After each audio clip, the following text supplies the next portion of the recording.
પરીક્ષાની અંદર અપૂર્ણાંકોને ચડતા ક્રમમાં ગોઠવવાનું પૂછાય તો કઈ રીતે સોલ્વ કરીએ? અહીંયા આપણે પેલી જે એકદમ સરળ મેથડ છે એ મેથડ સમજાવવાનો પ્રયાસ કર્યો છે કે પેલી મેથડ એવું કહે છે કે તમે છે ને અંશ અને છેદનો તફાવત કરો. ચલો હું અહીંયા 93 અને 95 નો તફાવત કરું છું તો કેટલો જવાબ મળે છે મને? 2.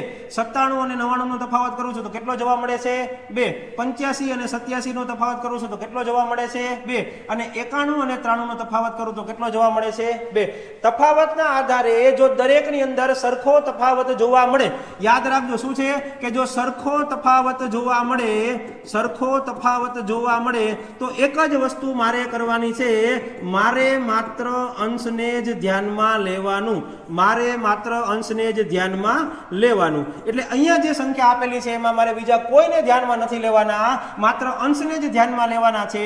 એટલે સૌથી નાના થશે 85/87, ત્યાર પછી થઈ જશે 91/93, ત્યાર પછી થઈ જશે 93/95 અને ત્યાર પછી આવશે 97/99. આ આપણી પેલી મેથડ છે જેમાં તફાવત કરવા જાવ તો બધાની અંદર સરખો આવે છે. આવો જ બીજો દાખલો તમારા માટે, સવાલનો જવાબ તમે મને કોમેન્ટમાં આપો.